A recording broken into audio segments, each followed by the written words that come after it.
नमस्कार, सत श्री अकाल, सलाम दोस्तों। मैं रोहित गुप्ता, मेरे यूट्यूब चैनल रोहित क्लासेस में आपका तहे दिल से स्वागत है। दोस्तों, हम यहाँ आर्य कंपटीशन टाइम्स की पुस्तक वर्ल्ड हिस्ट्री, जिसमें चैप्टर नंबर 9 यूरोप में धर्म सुधार आंदोलन आज हम लोग पढ़ने जा रहे हैं। तो वीडियो को स्टार्ट करने से पहले आप सभी लोगों से अनुरोध है कि जो लोग भी इस वीडियो को देख रहे हैं वो प्लीज़ वीडियो को लाइक कर दीजिए। चैनल को अब तक जिन्होंने सब्सक्राइब नहीं किया है दोस्तों, वो प्लीज़ सब्सक्राइब करके बेल आइकन प्रेस कर दीजिए, ताकि आने वाली वीडियोस आपको सही टाइम पर मिल सके। और वीडियो को शेयर करना आप लोग मत भूलिएगा, ओके। और जिन लोगों को लगता है वीडियो में मैं बहुत स्लो बोल रहा हूँ, तो प्लीज़ वो यूट्यूब के सेटिंग में जाके प्लेबैक स्पीड बटन को 1.5x कर लीजिए, ताकि आपको मेरी वॉइस आपके माध्यम के अनुसार मिल सके। और जैसे कि आप लोगों को पता है दोस्तों कि ये गर्मी का मौसम है, तो इसमें हम फ़ैन ऑफ करके पढ़ा सकते हैं, ताकि बाहरी साउंड जो है वो इसमें ना आ सके। बट आसपास के लोग इतने हैं कि भाई वो लोग अपना अगर फ़ैन चलाएंगे तो थोड़ा बहुत तो साउंड आएगा। तो प्लीज़ आप लोग उसके लिए कोऑपरेट करिएगा। उसके लिए मुझे खेद है दिल से, आप मुझे माफ़ करिएगा और कॉन्सेंट्रेट करिएगा कि आप इस लेसन को ध्यानपूर्वक पढ़िए, ठीक है। चलिए हम लोग कोशिश करते हैं। चैप्टर नंबर 9 यूरोप में धर्म सुधार आंदोलन। चलिए, पुनर्जागरण से पहले तक मोटे तौर पर यूरोपीय समाज धर्म केंद्रित, धर्म प्रेरित और धर्म नियंत्रित था। धर्म सुधार आंदोलन 16वीं शताब्दी में यूरोपियन जनता द्वारा चर्चों में व्याप्त भ्रष्टाचार व्याप्त भ्रष्टाचार तथा पादरियों के भ्रष्टाचार के विरुद्ध किया गया आंदोलन था। आगे है, मनुष्य के जीवन में जन्म से लेकर मृत्यु तक ईसाई चर्च का प्रभाव था। जीवन का कोई भी क्रियाकलाप चर्च से बाहर संभव नहीं था। पुनर्जागरण की नवीन चेतना जनित वैज्ञानिक दृष्टि ने मध्यकाल की यूरोपीय धार्मिक मान्यताओं को हिला दिया। आगे दोस्तों, सेबाइन के अनुसार धर्म सुधार आंदोलन ने सर्वव्यापी चर्च के एकाधिकार पर आक्रमण किया, जो मध्य युग की सबसे बड़ी समस्याओं में से एक था। आगे दोस्तों, वार्नर एवं मार्टिन के अनुसार धर्म सुधार पोप पद की सांसारिकता एवं भ्रष्टाचार के विरुद्ध एक नैतिक विद्रोह था। हेज ने लिखा है कि विवेक की जागृति पुनर्जागरण के परिणाम स्वरूप बहुसंख्यक ईसाई कैथोलिक चर्च के आडंबरों के कटु आलोचक हो गए थे। वे चर्च नामक संस्था में आमूलचूल परिवर्तन चाहते थे।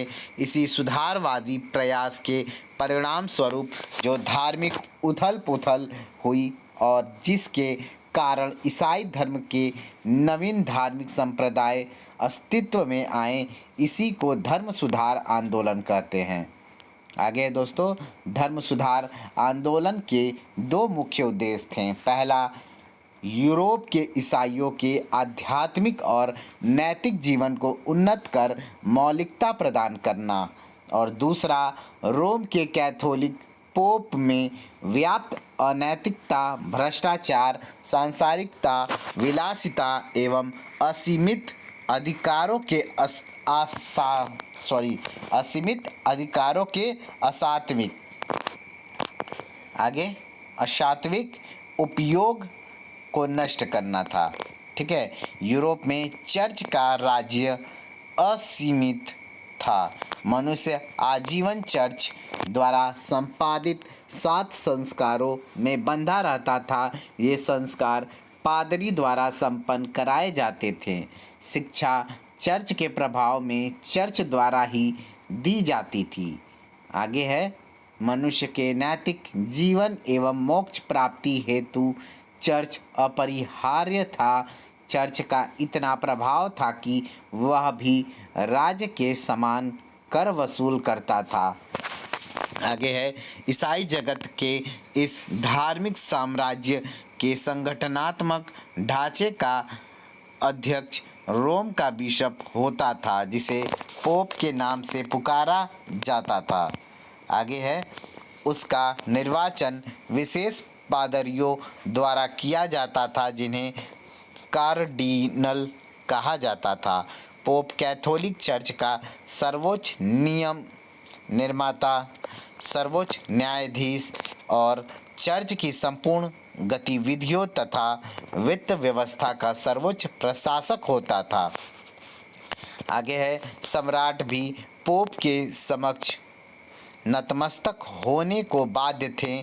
पवित्र रोमन साम्राज्य का सम्राट हेनरी चतुर्थ पोप ग्रेगोरी सप्तम के अनुचित हस्तक्षेप का विरोध करने का साहस करने लगा तो उस पर इतना भारी दबाव पड़ा कि उसे शीतकाल में नंगे पैर आल्प्स पर्वत पार करके पोप के समक्ष क्षमा मांगने हेतु उपस्थित होना पड़ा। आगे है, पोप रोमन कैथोलिक धर्म का सर्वोच्च धर्माधिकारी एवं धर्मगुरु था। पोप का विरोध और अवहेलना करना अनैतिक एवं दंडनीय होता था। पोप के अधीन कार्डिनल भिन्न भिन्न राज्यों के प्रमुख पुरोहित, पैट्रियार्क, आर्क बिशप तथा पादरी आदि होते थे। सहायक पादरी को डीकन कहा जाता था। पोप एवं अन्य धर्माधिकारियों का जीवन अनैतिक, भ्रष्ट और विलासिता पूर्ण हो गया था। पादरी वर्ग में नियुक्ति का आधार योग्यता न होकर धन हो गया था। आगे देखते हैं दोस्तों, धन हो गया था। अविवाहित रहने की बाध्यता के बाद भी पादरी अनेक अवैध संतानों के पिता होते थे। पोप अलेक्जेंडर षष्ठम 1492 से 1503 ईस्वी न केवल चरित्र भ्रष्ट था बल्कि निर्लज होकर अपनी नाजायज संतानों को जीवन में आगे बढ़ाने के लिए हर तरह के प्रयत्न करता था। जूलियस द्वितीय 1503 से 1513 ईस्वी केवल सैनिक कार्यों में दिलचस्पी लेता था। आगे, पोप लियो दशम 1513 से 1521 ईस्वी राजकोष का पैसा जुए में खर्च करता था। वह धन के लिए जघन्य से जघन्य कार्य करने से भी नहीं हिचकिचाता था। 1378 ईस्वी से 1417 ईस्वी के मध्य चर्च को आंतरिक विघटन का सामना करना पड़ा, जबकि एक ही समय में दो व्यक्ति अपने को पोप कहते रहे। आगे है, कौंसिल आंदोलन, धार्मिक सभाएं, पीसा, कंसंटांस, बैसल ने भी कैथोलिक चर्च में आमूल सुधार करने के अथक प्रयास किए, परंतु उसे विफलता ही हाथ लगी। 14वीं एवं 15वीं शताब्दियों में इंग्लैंड के जॉन वाइक्लिफ एवं बोहेमिया के जॉन हस ने चर्च के भ्रष्टाचार एवं पुरोहितों की सांसारिकता एवं धन लोलुपता की कड़ी आलोचना की तथा चर्च में सुधारों पर जोर दिया। आगे है, डच इरेस्मस, जर्मन जॉन रिचलिन, अंग्रेज जॉन कोलेट तथा थॉमस मूर आदि विद्वानों ने अपनी रचनाओं एवं आलोचनाओं द्वारा धर्म सुधार के बीजारोपण के लिए जमीन तैयार कर दी। आगे देखते हैं दोस्तों, पुनर्जागरण, प्रगतिशील शिक्षा, वैज्ञानिक प्रगति, चर्च में व्याप्त दोष, मानवतावाद का उदय, बौद्धिक प्रतिक्रिया तथा क्षमा पत्रों की बिक्री आदि ने धर्म सुधार आंदोलन को जन्म दिया। आगे, धर्म सुधार शब्द यूरोप के इतिहास में उत्तर पुनर्जागरण काल की दो महत्वपूर्ण धाराओं की ओर इंगित करता है। पहली घटना थी प्रोटेस्टेंट क्रांति, जिसने ईसाई धर्म में दरार उत्पन्न कर दी। दूसरी घटना थी अनेक देशों का रोमन कैथोलिक चर्च से नाता तोड़कर राष्ट्रीय आधार पर अलग चर्चों की स्थापना करना। आगे है धर्म सुधार आंदोलन के परिणाम स्वरूप ईसाइयों में जो नैतिक एवं आध्यात्मिक उन्नति हुई, उस दृष्टि से यह वस्तुतः धर्म का सुधार ही था। आगे है दूसरी ओर रोम के पोप के विस्तृत अधिकारों के विरुद्ध हुए विद्रोह की दृष्टि से यह एक राजनीतिक आंदोलन था। हॉलैंड निवासी इरास्मस की व्यंग्यात्मक शैली में लिखी प्रसिद्ध कृति मूर्खत्व की प्रशंसा है। इस पुस्तक में उसने चर्च एवं पादरियों का मजाक उड़ाया। वह कहता था कि मेरा हृदय कैथोलिक किंतु पेट लूथरवादी है।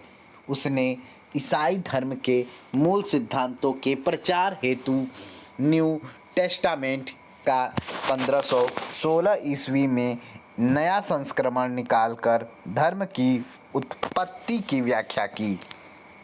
आगे दोस्तों, इंग्लैंड निवासी जॉन वाइक्लिफ 1320 से 1384 ईस्वी को धर्म सुधारकों का अग्रदूत अथवा the morning star of reformation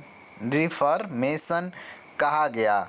इसके अनुयायी लोलार्ड्स कहलाए। आगे ऑक्सफोर्ड विश्वविद्यालय में प्रोफेसर वाइक्लिफ ने ईसाई धर्म में प्रचलित आडंबरों और पोप के भ्रष्ट तंत्र की कटु आलोचना की। उसने कहा कि पोप ईश्वर का प्रतिनिधि नहीं है तथा भ्रष्ट एवं विवेकहीन पादरियों द्वारा दिया जाने वाला धार्मिक उपदेश व्यर्थ है। उसके शिष्य लोलार्डो ने उसके विचारों का प्रचार किया। प्राग विश्वविद्यालय में प्रोफेसर बोहेमिया चेक निवासी जॉन हस 1369 से 1415 ईस्वी को चर्च एवं धर्म निंदक घोषित कर जिंदा जलाया गया। आगे है दोस्तों, हस की मान्यता थी कि एक सामान्य ईसाई बाइबल के अध्याय से ही मुक्ति का मार्ग खोज सकता है। आगे फ्लोरेंस इटली निवासी सेवानारोला 1452 से 1488 को पोप अलेक्जेंडर 6 ने आदेश न मानने पर ईसाई धर्म परिषद के सम्मुख बुलाकर प्राणदंड स्वरूप जिंदा जलाया। आगे है मार्टिन लूथर जिंगवली तथा काल्वे यानी काल्विन धर्म सुधार आंदोलन के सबसे महत्वपूर्ण नेता थे। ज्विंगली था दोस्तों, मार्टिन लूथर ज्विंगली तथा काल्वे या काल्विन धर्म सुधार आंदोलन के सबसे महत्वपूर्ण नेता थे। आगे मार्टिन लूथर 1483 से 1546 ईस्वी का जन्म जर्मनी के कृषक परिवार में हुआ। लूथर विटनबर्ग में धर्मशास्त्र का प्रोफेसर नियुक्त हुआ। लूथर ने कहा कि अंतिम दिन केवल उन्हीं आत्माओं को शांति मिलेगी जो पूर्णतः पवित्र जीवन जीते हैं।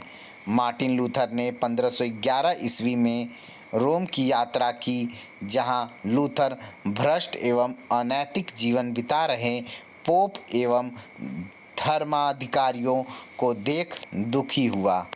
ठीक है, आगे दोस्तों, आगे पढ़ने से पहले हम लोग मार्टिन लूथर किंग का ये फिगर देख लेते हैं दोस्तों। ये देखिए कितना सुंदर चित्र है इनका। ये मार्टिन लूथर किंग थे। ठीक है, मार्टिन लूथर। आगे देख लेते हैं दोस्तों, पोप लियो दसम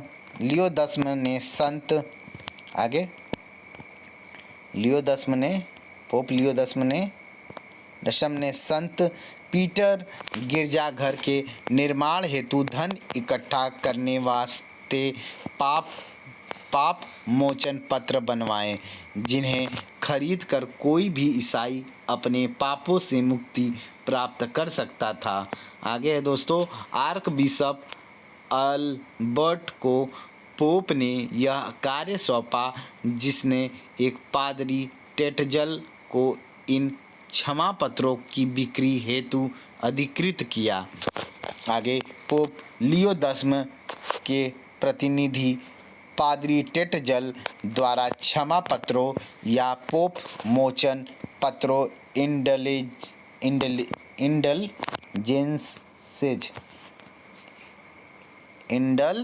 इंडलजेंसेज की बिक्री से लूथर चर्च का कट्टर विरोधी बन गया।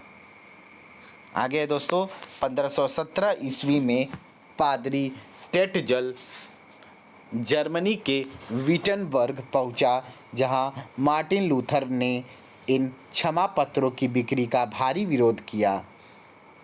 आगे दोस्तों टेटजल कहता था कि जैसे ही क्षमा पत्रों के लिए दिए गए सिक्कों की खनक गूंजती है, उस आदमी की आत्मा जिसके लिए धन लिया गया है सीधे स्वर्ग में प्रवेश कर जाती है। लूथर ने श्रद्धा द्वारा दोष मुक्ति का सिद्धांत प्रतिपादित किया। आगे है, उसका विश्वास था कि यदि मनुष्य अपने पापों के लिए खेद प्रकट करता है और ईश्वर में विश्वास रखता है तो वह पाप मोचन पत्रों के बिना भी क्षमा कर देगा। आगे है 31 अक्टूबर 1517 ईस्वी को मार्टिन लूथर ने विटनबर्ग के कैसल चर्च के प्रवेश द्वार पर क्षमा पत्रों के विरोध में लैटिन भाषा में 95 प्रश्न यानी द 95 क्वेश्चंस अथवा 95 निबंध द 95 थीसेस लिखकर चिपका दिए। ठीक है, निबंध लिखकर चिपका दिए। आगे दोस्तों मूलतः लैटिन भाषा में लिखे इन प्रश्नों का मार्टिन लूथर ने जर्मन भाषा में अनुवाद भी किया। इन 95 निबंधों में चर्च द्वारा सभी उपायों से धन एकत्र करने की आलोचना की गई थी। आगे है, लूथर ने 1519 ईस्वी में लिपजिंग में एक खुले वाद विवाद में मनुष्य और ईश्वर के बीच पोप की सहायता को निरर्थक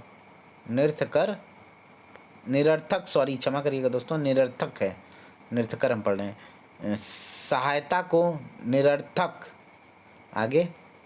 निरर्थक बताया तथा जॉन हस के विचारों को स्वीकार करने का आह्वान किया।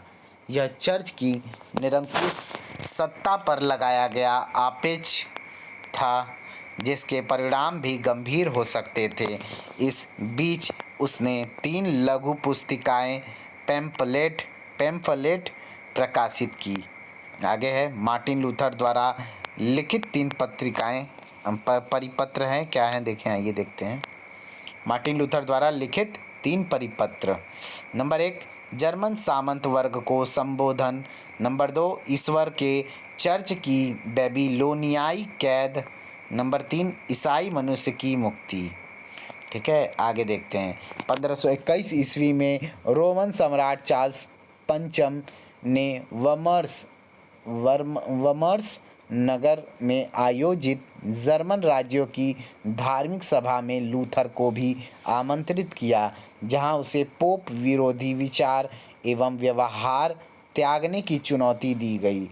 उसे अपने विचार वापस लेने को कहा। लूथर ने कहा कि वह ऐसा कर सकता है यदि उसकी बातें तर्क और प्रमाण के द्वारा काट दी जाए। अंततः धर्मसभा ने उसकी रचनाओं को गैर कानूनी घोषित कर दिया तथा उसे कानूनी रक्षा से वंचित कर दिया। साथ में लूथर को नास्तिक घोषित कर धर्म बहिष्कृत कर दिया। ठीक है, आगे दोस्तों, इस अवधि में लूथर का मित्र सैक्सनी का शासक उसका संरक्षक रहा। इसी बीच लूथर ने बाइबल का जर्मन अनुवाद किया। रोम के पवित्र साम्राज्य का अध्यक्ष चार्ल्स पंचम यद्यपि पोप समर्थक था, परंतु वह युद्धों में इतना उलझा हुआ था कि बढ़ते हुए धार्मिक असंतोष को कुचलने में असमर्थ रहा। आगे दोस्तों, लूथर ने निम्न विचारों का प्रचार किया। आइए देखते हैं, बहुत खतरनाक था दोस्तों पुनर्जागरण में। आगे नंबर 1, लूथर ने ईसा और बाइबल की सत्ता स्वीकारने तथा पोप और चर्च की दिव्यता एवं निरंकुशता को नकारने की बात कही। नंबर 2, उसने ईश्वर में आस्था को मुक्ति का साधन माना। नंबर 3 दोस्तों, उसने सप्त संस्कारों में से केवल 3 नामकरण, प्रसाद और प्रायश्चित को ही माना।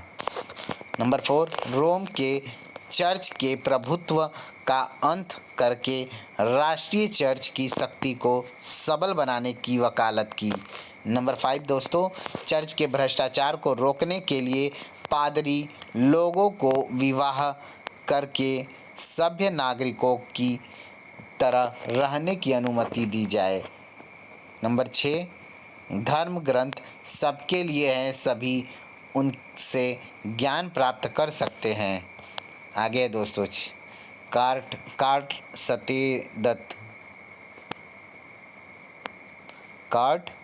सतेदत्त एवं टॉमस मुंतजर जैसे लोगों के नेतृत्व में लूथरवाद ने अधिक उग्र सुधारवादी रूप धारण कर लिया था। एंड्रियास कार्टसताद लूथर का समकालीन तथा उग्र सुधारवादी धार्मिक विद्वान था। आगे देखते हैं दोस्तों, टॉमस मुंतजर इवेंजेलिकल प्रोटेस्टेंट वादियों का जर्मन नेता था, जिसने 1525 ईस्वी के जर्मन कृषक विद्रोह में सक्रिय भाग लिया था।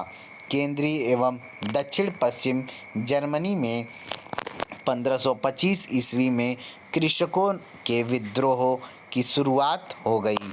वे कृषिदास प्रथा, सामंती कर, धार्मिक कर, वन संपदा के उपयोग पर नियंत्रण आदि के प्रचलन के विरुद्ध आंदोलनरत थे। किसानों की यह मान्यता थी कि लूथर धार्मिक स्वतंत्रता के साथ साथ सामाजिक एवं आर्थिक स्वतंत्रता का भी समर्थक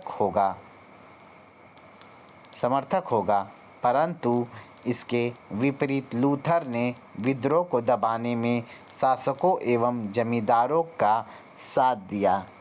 ठीक है, आगे देखते हैं दोस्तों। आगे लूथर ने कड़े शब्दों में किसानों की भर्त्सना की। इसका एक परिणाम यह निकला कि लूथरवाद उत्तरोत्तर निम्न वर्गीय शक्तियों की सहानुभूति खोता गया।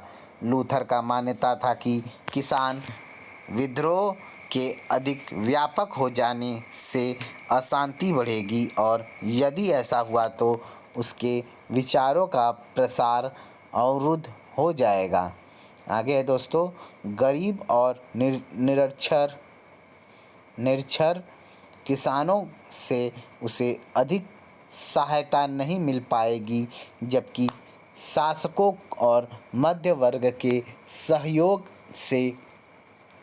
से ही प्रोटेस्टेंटवाद यानी लूथरवाद को अधिक संरक्षण और प्रचार मिल सकता है। इसलिए अंततः उसने जन विरोधी फैसला लेकर किसान विद्रोह का तीव्र विरोध किया। धार्मिक विवाद के हल के लिए 1526 ईस्वी में पवित्र रोमन साम्राज्य की पहली सभा स्पीयर में हुई। इस सभा में जर्मन शासकगण लूथरवाद और कैथोलिक दलों में विभक्त थे, अतः धार्मिक समस्या के समाधान का उत्तरदायित्व स्थानीय शासकों पर छोड़ दिया गया। आगे है दोस्तों, 19 अप्रैल 1529 ईस्वी को दूसरी स्पीयर धर्मसभा के एक पक्षीय निर्णय का मार्टिन लूथर समर्थक शासकों ने तीव्र विरोध किया, अतः प्रोटेस्टेंट धर्म का उद्भव इसी तिथि से माना जाता है। आगे मार्टिन लूथर के अनुयायियों को प्रोटेस्टेंट घोषित किया गया। मार्टिन लूथर का मत प्रोटेस्टेंटवाद कहलाया। प्रोटेस्टेंटवाद ने ईसा मसीह एवं बाइबल की सत्ता ही स्वीकार की, पोप एवं चर्च की शक्तियाँ अस्वीकारी। आगे दोस्तों, प्रत्येक राष्ट्र में राष्ट्रीय चर्च स्थापित किए जाने की वकालत की, पादरियों को विवाह की अनुमति देकर चर्च में व्याप्त भ्रष्टाचार को रोकने की बात कही गई। आगे है ऑक्सबर्ग की सभा में चार्ल्स पंचम ने प्रोटेस्टेंटवादियों को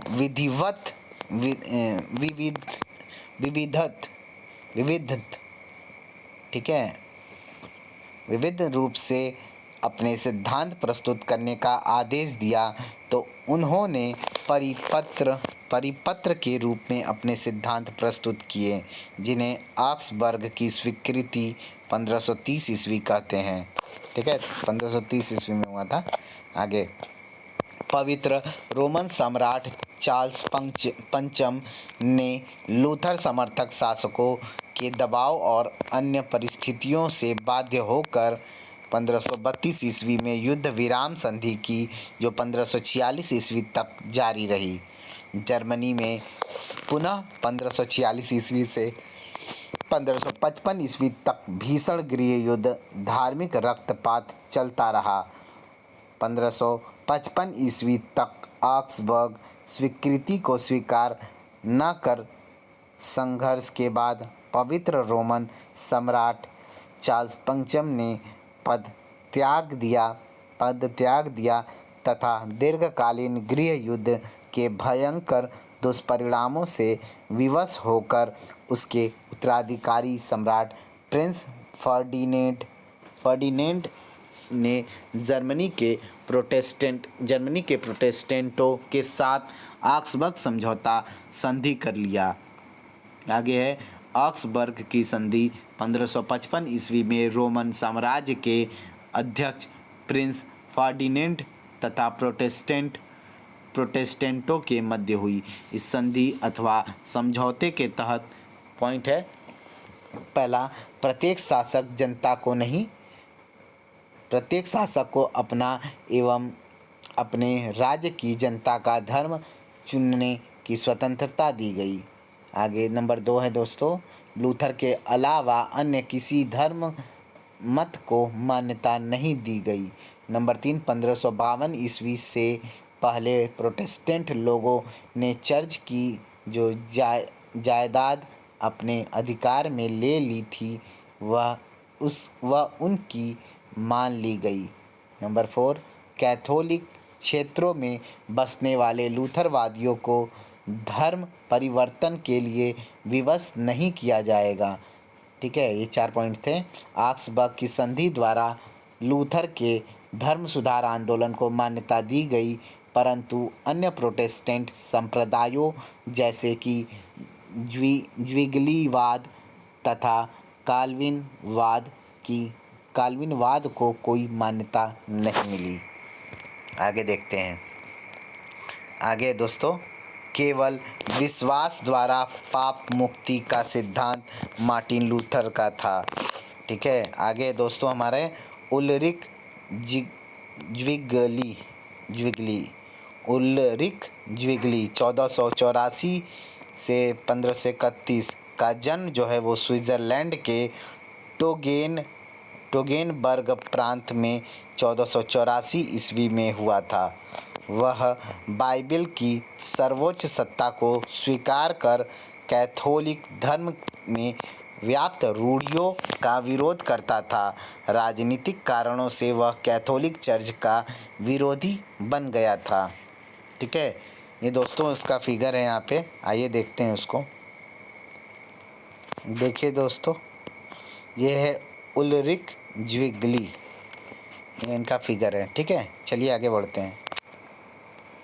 विरोधी बन गया था, कैथोलिक चर्च का विरोधी बन गया था। आगे है ज्यूरिख की धर्म सभा 1523 ईस्वी का वाद विवाद उसके जीवन की महत्वपूर्ण घटना थी।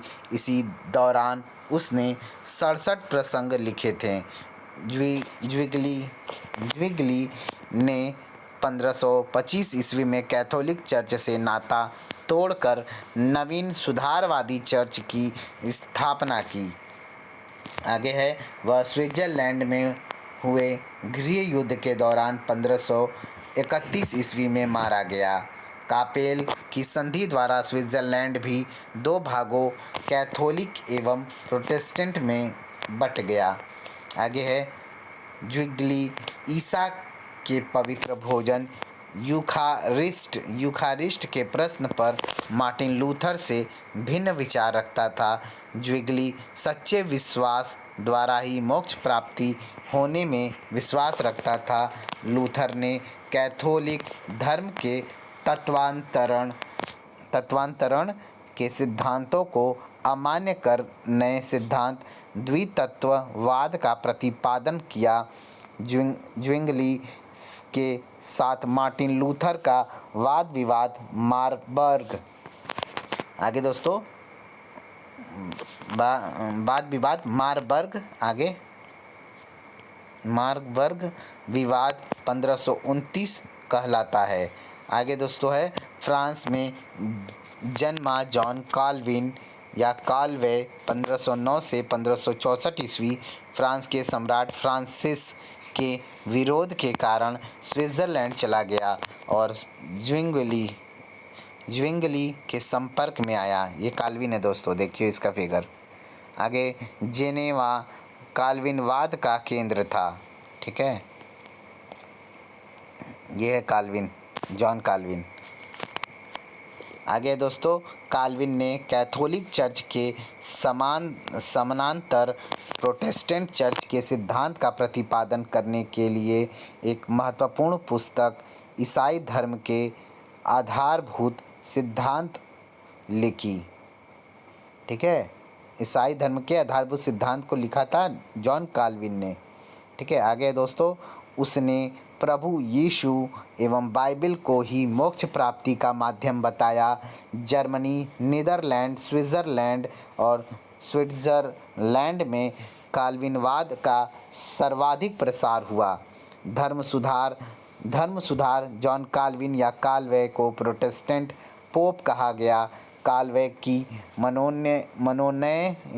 मनोनयन की अवधारणा के अनुसार ईश्वर ने सब कुछ पूर्व निर्धारित कर रखा है, यहाँ तक कि पाप मुक्ति भी।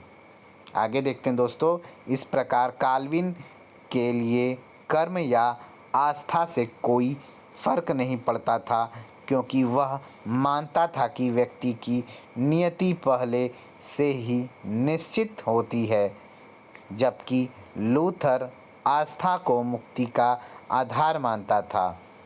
आगे है, मनोनयन की अवधारणा सिद्धांत का ही दूसरा नाम पूर्व नियति का सिद्धांत है।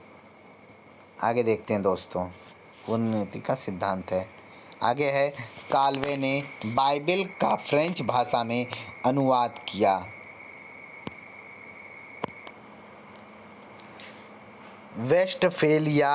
वेस्टफेलिया की संधि 1648 ईस्वी द्वारा काल्वेवाद यानी काल्विनवाद को मान्यता प्रदान की गई। वेस्टफेलिया की संधि 1648 ईस्वी से 3 वर्षीय युद्ध 1618 से 1648 का अंत हुआ। आगे दोस्तों, कापेल की संधि 1531 ईस्वी द्वारा स्विट्ज़रलैंड में प्रोटेस्टेंट मत को मान्यता मिली। 1598 ईस्वी की नान्तेस की आज्ञप्ति द्वारा फ्रांस में धार्मिक सहिष्णुता को स्वीकार किया गया। फ्रांस में काल्वे के अनुयायियों को ह्यूगनॉट कहा गया। ठीक है, ह्यूगनॉट कहा गया। आगे है दोस्तों, स्विट्ज़रलैंड में जॉन नॉक्स के अनुयायियों को प्रेस्बिटेरियन कहा गया तथा इनके द्वारा स्थापित संप्रदाय प्रेस्बिटेरियनिज्म कहलाता है। काल्विन ने प्रौढ़ लोगों को अधिक महत्व दिया था। आगे है, लूथर की आलोचना में हेनरी अष्टम ने डिफेंस डिफेंस ऑफ सेवन सेक्रामेंट्स की रचना की। डिफेंस ऑफ सेवन सेक्रामेंट्स की रचना की। आगे है दोस्तों, ट्यूडर राजवंश के सम्राट हेनरी अष्टम 1509 ईस्वी से 1547 ईस्वी ने इंग्लैंड में एंग्लिकन राष्ट्रीय चर्च की स्थापना की। अपनी पत्नी कैथरीन से तलाक और अपनी प्रमुख परिचारिका एन बोलिन से विवाह करने की उसकी इच्छा पर रोमन कैथोलिक पोप ने हस्तक्षेप कर रोक लगा दी। आगे देखते हैं दोस्तों, रोक लगा दी। आगे हेनरी ने खुलेआम पोप की आज्ञा का उल्लंघन किया और उसकी सत्ता को मानने से इनकार कर दिया। 1534 ईस्वी में उसने पोप से संबंध विच्छेद कर लिया। इंग्लैंड की संसद ने 1534 ईस्वी में एक्ट ऑफ सुपरमेसी यानी सर्वोच्चता अधिनियम पास करके इंग्लैंड में राष्ट्रीय चर्च स्थापित कर सम्राट को उसका सर्वोच्च अधिकारी घोषित कर दिया। इस चर्च को एंग्लिकन चर्च नाम दिया गया। यह इंग्लैंड का धर्म सुधार आंदोलन था जो एंग्लिकन वाद के नाम से प्रसिद्ध हुआ।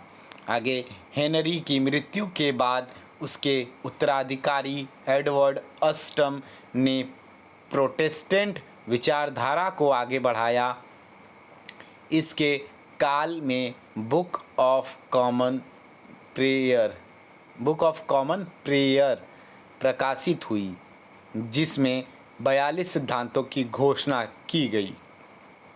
आगे दोस्तों, इंग्लैंड में उग्र प्रोटेस्टेंटों को प्यूरिटन कहा गया। आगे है, एडवर्ड की मृत्यु के बाद उसकी बहन मैरी ट्यूडर के समय कैथोलिक चर्च को फिर से मान्यता दी गई। आगे, मैरी के पश्चात एलिजाबेथ गद्दी पर बैठी, जिसने 42 सिद्धांतों को तोड़ा, संशोधित करके 39 सिद्धांतों के नाम से लागू किया। एनाबैप्टिस्ट आंदोलन पूर्ण परिवर्तनवादी सुधार आंदोलन था जो वयस्क होने पर स्वेच्छापूर्वक अपना धर्म स्वीकार करने के सिद्धांत पर आधारित था। इस आंदोलन द्वारा आधुनिक युग में पहली बार एक धार्मिक सिद्धांत के रूप में सहिष्णुता की मांग की गई। आगे दोस्तों, मांग की गई एनाबैप्टिस्टों का निर्ममतापूर्वक दमन कर दिया गया। बलगेट संस्करण बाइबिल का लैटिन संस्करण था। प्रतिवादी धर्म सुधार, कैथोलिक धर्माधिकारियों तथा अनुयायियों ने अपने धर्म के विभिन्न दोषों के निराकरण के लिए जो प्रयास किए उसे प्रतिवादी धर्म सुधार आंदोलन कहा जाता है। इटली के ट्रेंट नामक नगर में कैथोलिक धर्म सभा का आयोजन किया गया। आगे दोस्तों, ट्रेंट काउंसिल या सभा का आयोजन 1545 ईस्वी से 1563 ईस्वी तक हुआ, जिसका उद्देश्य कैथोलिक धर्म सुधार के लिए महत्वपूर्ण निर्णय लेना था। आगे है दोस्तों, काउंसिल के निर्णयों में बाइबल की व्याख्या का अधिकार सिर्फ चर्च को दिया गया। चर्च के पदों की बिक्री समाप्त की गई। धर्माधिकारियों के सादगी, नैतिक एवं अनुशासनपूर्ण जीवन के नियम बनाए गए। पादरियों को प्रशिक्षित करने तथा सभी बिशपों को अपने कर्तव्यों का निष्ठापूर्वक निर्वाह करने की बात कही गई। आगे दोस्तों, जैसुइट संघ की स्थापना स्पेन के इग्नेशियस लोयोला ने 1534 ईस्वी में की। 1540 ईस्वी में इसे पोप द्वारा मान्यता प्रदान की गई। जेसुइट समाज के सदस्य जेसूद कहलाते थे। इस संगठन ने कैथोलिक धर्म एवं शिक्षा का प्रचार किया। इस संस्था का पूरा संगठन सैनिक आधार पर था। इसके हर सदस्य को कठोर अनुशासन में रहना होता था। लोयोला स्वयं एक बहादुर सैनिक था। जेसुइट लोगों का सबसे महत्वपूर्ण कार्य विदेशों में धर्म प्रचार करना था। आगे दोस्तों, जेसुइट समाज के कुछ प्रमुख सदस्य फ्रांसिस जेवियर,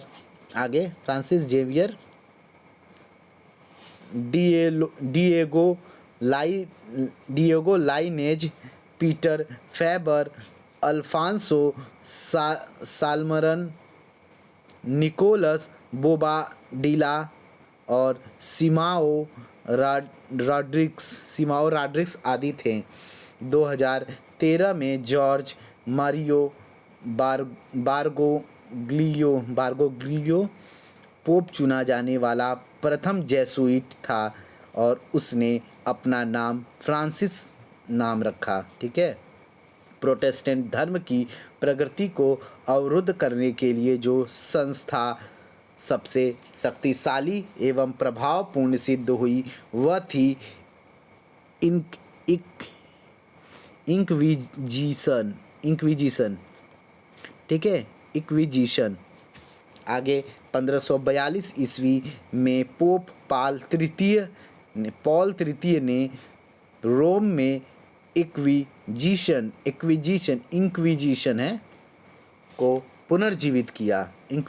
को पुनर्जीवित किया। आगे दोस्तों, ये उच्चाधिकारी युक्त धार्मिक न्यायालय थे। आगे है, इनका कार्य नास्तिकों का पता लगाकर दंड देना, कैथोलिक चर्च के आदेशों को बलपूर्वक लागू करना, धर्म विरोधियों को कुचलना तथा दूसरे देशों से भेजी हुई धर्म संबंधित अपीलें सुनना था। आगे है, मैथ्यू आर्नल्ड ने लिखा है कि यदि पुनर्जागरण बौद्धिक प्रगति का घोतक था तो धर्म सुधार आंदोलन प्राचीन ईसाई धर्म की वास्तविकता का घोतक था।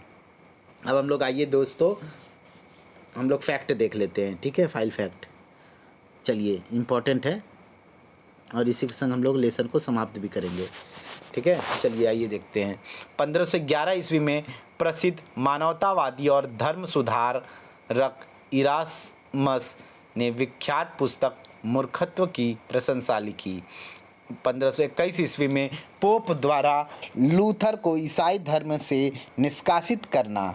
1525 में दक्षिण पश्चिमी जर्मनी में कृषक विद्रोह हुआ। 1526 में धार्मिक विवादों के हल के लिए पवित्र रोमन सम्राट ने स्फीयर में प्रथम धर्म सभा बुलाई। 1529 ईस्वी में स्फीयर में दूसरी धर्म सभा का आयोजन हुआ। 1534 ईस्वी में लोयोला द्वारा जीसस समाज की स्थापना हुई। 1534 ईस्वी में हेनरी अष्टम ने पोप से संबंध विच्छेद किया। 1545 से 1543 ईस्वी में ट्रेंट धर्म परिषद का आयोजन हुआ। 1555 ईस्वी में ऑक्सबर्ग की संधि लूथरवाद को मान्यता मिली। कब? 1555 में। और दोस्तों 1648 ईस्वी में 30 वर्षीय युद्ध 1618 से 1648 ईस्वी के उपरांत वेस्टफेलिया की संधि हुई। ठीक है, तो इस प्रकार से दोस्तों हमारा चैप्टर नंबर क्या था बताइए आप लोग फटाक से, कौन सा चैप्टर हम लोग पढ़ रहे थे? 9। ठीक है, चैप्टर नंबर 9 हमारा यहाँ समाप्त होता है और हम लोग नेक्स्ट वीडियो में दोस्तों चैप्टर नंबर 10 पढ़ेंगे। तो थैंक यू फॉर वॉचिंग, मिलते हैं नेक्स्ट वीडियो में। प्लीज़ वीडियो को लाइक कर दीजिएगा। चैनल को अब तक जिन्होंने सब्सक्राइब नहीं किया है दोस्तों वो प्लीज़ चैनल को सब्सक्राइब करके बेल आइकन प्रेस कर दीजिएगा ताकि आने वाली वीडियोज़ आपको सही टाइम पर मिल सके।